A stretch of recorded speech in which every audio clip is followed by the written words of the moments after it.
Muy buenas tardes, una vez más en su programa Diálogos, un espacio para pensar nuestro presente, nuestra actualidad a través de la filosofía y el cine. En este espacio hemos dedicado un momento para hablar de la ciencia ficción. Con la película La máquina del tiempo les proponemos un programa acerca de el espacio y la temporalidad, tecnología y temporalidad. Agradecemos a aquellas personas que hacen posible este espacio, al director de emisora Mariana, Fray David Romo.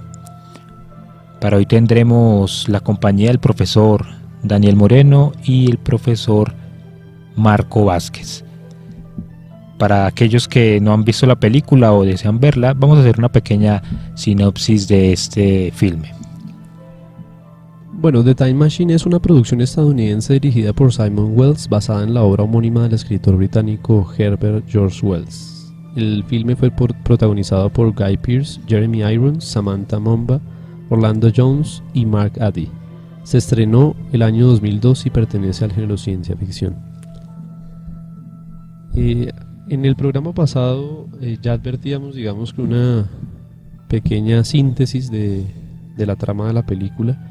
Nos encontramos en primera instancia con un personaje que se sitúa en la sociedad neoyorquina, tipo victoriana también, ¿no? Se encuentran, digamos, que estos dos horizontes de la cultura británica y estadounidense de manera interesante allí en la película. Y bueno, y el personaje central que vemos allí es a este profesor que se llama Alexander Hardegen, que es un investigador nato y que pretende precisamente llevar a cabo su proyecto del viaje en el tiempo. Empieza a trabajar en su proyecto para crear la máquina que le va a permitir realizar este viaje, y sucede algo, digamos, que va a cambiar un poco la trama misma de la película. Con su prometida Emma, con la que se cita en un parque aledaño a la zona en la que vive, pues lamentablemente lo asaltan a él, y por accidente pues ella termina recibiendo un impacto que le va a quitar la vida. Entonces todo esto plantea para el personaje principal la pregunta de si él puede, con su proyecto de la máquina del tiempo, viajar al pasado para volver a recuperar a su prometida. Se dará cuenta que es imposible hacer este viaje al pasado, y por lo tanto tratará de encontrar la respuesta en el futuro. Trata de ir buscando precisamente esta respuesta, y llegará en su tercer viaje al futuro a un lugar que le sorprende bastante, donde encontrará, digamos, que una nueva oportunidad para la realización de su vida. Sin embargo, pues esto plantea también, digamos, que una serie de inconvenientes y obstáculos en el camino, y va a enfrentarse a sí mismo y va a enfrentar también las condiciones de lo que implica plantearse viajar en el espacio-tiempo. Entonces es una película muy interesante, porque Wells es uno de los primeros autores que dentro de la ciencia ficción plantea para la ciencia un gran reto también. La ciencia continuamente se ha preguntado si es posible que viajemos en el tiempo. Y bueno, la idea es que hoy, en el coloquio que vamos a tener con el profesor Marco y con Luis Sánchez, la idea es dar una perspectiva holística de este tema muy general, para que ustedes, nuestros oyentes, se lleven también una impresión al respecto. Yo quisiera hacer una precisión en la manera, sí, en cómo Daniel ha escrito la película. Pues obviamente la ha escrito muy bien, y se puede uno figurar como cuál es su trama principal. Y quisiera hacer una precisión, y es cuando Alexander viaja al pasado, efectivamente logra viajar al pasado, pero él tiene un propósito, y es cambiar la historia, y es volver al momento en que la prometida muere y cambiar el destino, cambiar el evento. Entonces lo que hace es trasladarse con ella a otro lugar de la ciudad, y ella vuelve a morir. Entonces ahí él se da cuenta que por más que tenga la posibilidad de viajar al pasado, y por más que intente cambiar la historia no va a cambiar, por lo menos el evento de que ella murió. Quizás lo que sí cambia son cosas como en dónde murió, o a través de qué circunstancia específicamente fue que murió. Pero entonces él viaja y llega a este punto de que no entiende por qué, pudiendo viajar, no puede cambiar la historia, no puede cambiar lo que pasó. Así que para él, para Alexander, se vuelve un motivo de profunda preocupación este tema, y él empieza a viajar y lleva presente esta pregunta. Dice, ¿por qué no puedo cambiar el pasado? ¿No? En diversos momentos de la película dice eso, dice, lo que yo quiero entender es por qué no puedo cambiar el pasado, y por eso es que entonces decide viajar hacia el futuro. Sí, que yo creo que es un motivo muy importante en virtud de lo que implica la afectividad en el ser humano, ¿no? O sea, sentirse atado al otro, yo creo que no es algo que sea baladí, o sea, que carezca de importancia, porque sí me parece que la fuerza de la afectividad de alguna u otra manera enmarca como todo el horizonte del sentido mismo de la vida humana, ¿no? Entonces, claro, al sentirse tan aferrado a la vida por su prometida, trata de buscar la respuesta de volver a recuperar esa presencia, ¿no?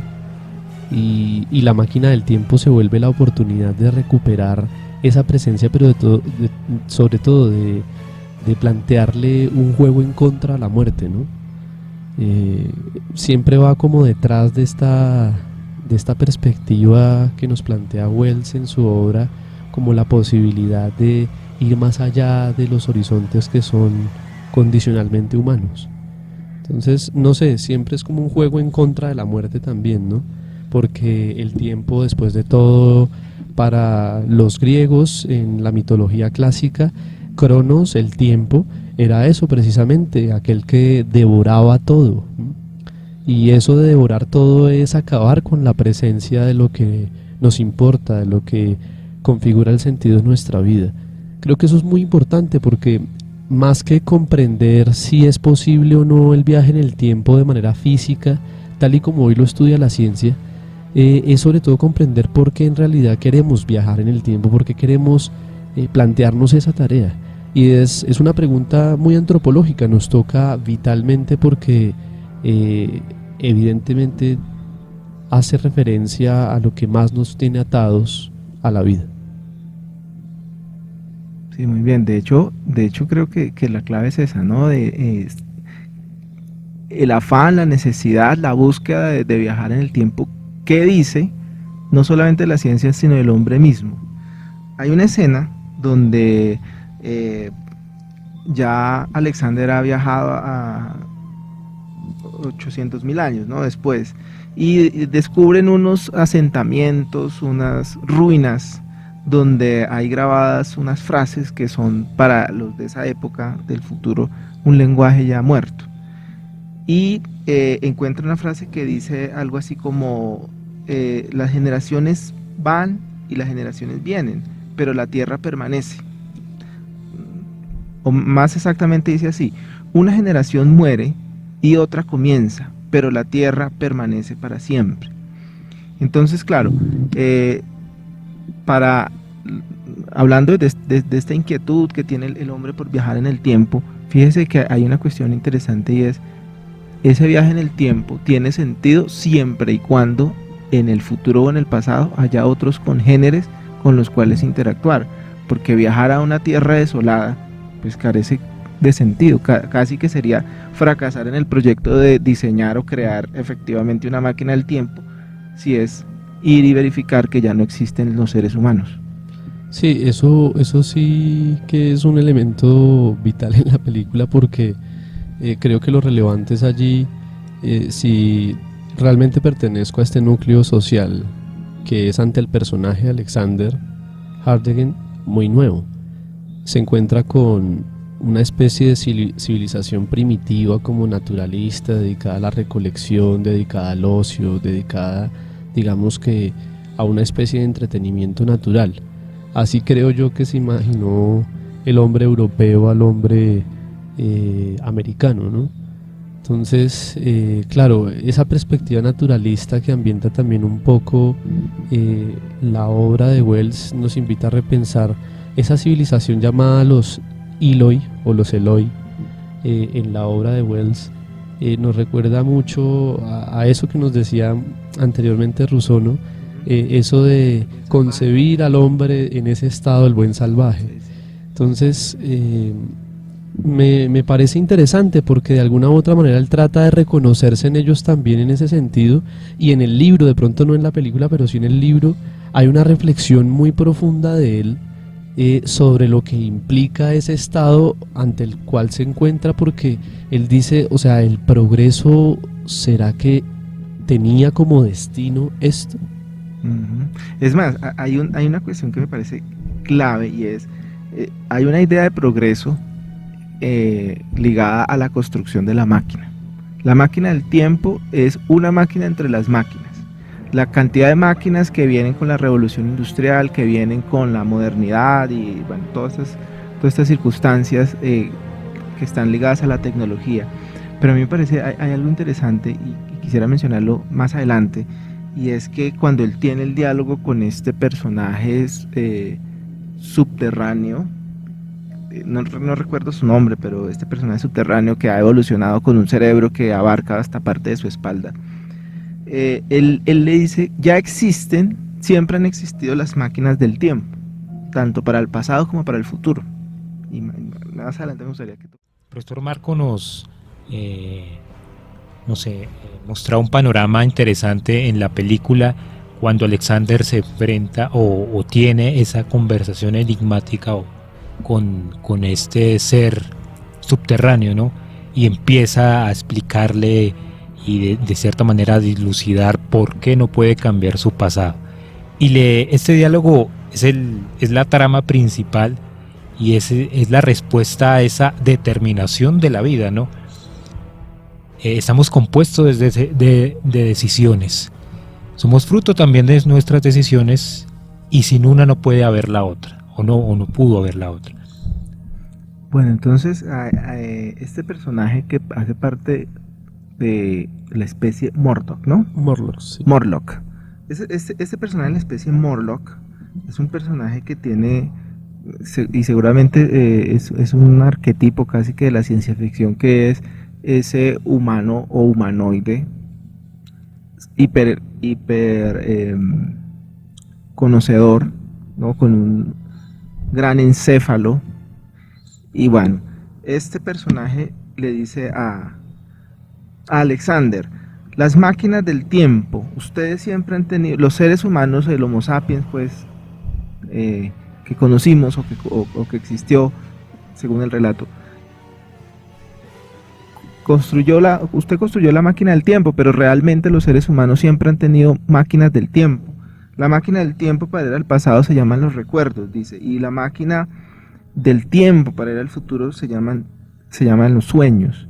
Es decir, estas dimensiones, digámoslo así, psicológicas o afectivas o del alma, o como quisiéramos describirlas, son las maneras como típicamente nosotros nos proyectamos en las dos dimensiones, la dimensión del pasado y la dimensión del futuro. Y en la película lo que muestra es que, claro, el punto de la evolución, el punto en el que han sucumbido las especies y han surgido nuevas especies que están en competencia con el ser humano, esas especies que tienen control y dominio sobre el ser humano, lo controlan específicamente haciendo que no tengan conocimiento del pasado ni anhelo por el futuro. Ahí es donde radica como esa particularidad, esa singularidad, digámoslo así, de ese momento muy lejano en el futuro. Estos seres carecen de toda noción del futuro, no hacen planes, no hacen proyectos. Y otra cosa también que es interesante, están controlados de tal manera que en su lenguaje no existe denominación, por ejemplo, para la guerra o para el hurto. Hay un control tal que están resignados a vivir su precario presente. Y eso me parece muy significativo. Sí, que yo creo que es lo que interesa de una manera como tan llamativa cuando nos planteamos el hecho de que Alexander, tratándose de reconocer en esta época, en este tercer futuro al que viaja, intenta reconocerse especialmente con aquellos que habitan en el mundo como de la luz, ¿no? En el mundo de la superficie. En cambio, con el mundo subterráneo es imposible entenderse porque ni siquiera biológicamente está preparado para poder vivir y cohabitar en este mundo. Incluso vemos, o sea, las formas grotescas de los Morlocks compaginan con la superficie o los seres de la superficie, que son, digamos, que esbeltos. Allí evidentemente la adaptación, pues, digamos, no es fiel a la obra literaria, porque la obra literaria describe a los Eloi, los que habitan en la superficie, como seres muy pequeños, muy diminutos, seres que son demasiado ociosos, los describe allí Wells, que se alimentan de flores, de plantas, nunca de carne. En cambio, los Morlocks tienen, digamos, que una condición mucho más salvaje, oscura. También se les describe de manera grotesca, tal y como los vemos en las películas que han adaptado también en sus diferentes años esta obra. Pero yo creo que de todas maneras lo que también encierra es una gran crítica que Wells quiere hacer para la sociedad de su tiempo. O sea, Wells está hablando de un futuro, está hablando de la posibilidad del viaje en la espaciotemporalidad, pero también está poniendo en el tintero una gran crítica social que quiere hacer al mundo británico, ¿no? O sea, cómo el mundo británico en realidad sí sería capaz de destruir esa connaturalidad de otros mundos que no conoce a través de su propia oscuridad, ¿no? Y esa propia oscuridad es la ideología también nacionalista, colonialista del ambiente de su época. Entonces creo que esto traslapa mucho todo el horizonte de la literatura de ciencia ficción de Wells, ¿no? Pues aquí La máquina del tiempo solamente lo podemos llegar a ver así, pero sin duda es también una crítica social, pretende hacer un llamado social a través de su obra literaria, y esto no se nos puede pasar como desapercibido. Sin embargo, sí, lo central sigue siendo, digamos, que la discusión científica de si es posible o no viajar en el tiempo. Sí, eso es lo que me parece tan interesante de la ciencia ficción, es que no solamente recrea las posibilidades de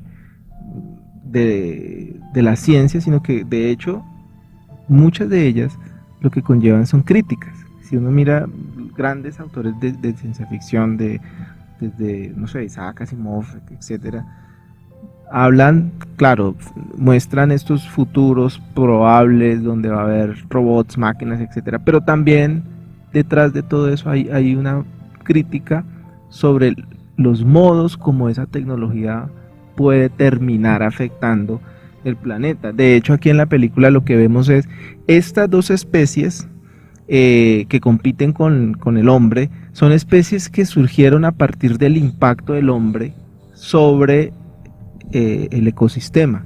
Al ser fragmentada la luna, las dinámicas biológicas cambian dramáticamente y por eso surgen estos seres que tienen que vivir de modo subterráneo. Entonces, claro, es una posibilidad de ficción completamente. ¿Cómo puede ser posible que cuál sería el impacto que se necesitaría, el impacto tecnológico, etcétera, para llegar a colonizar la luna y dañarla, degradarla, romperla? Seguramente podría suceder en algún momento, si llegara a ser tal la tecnología.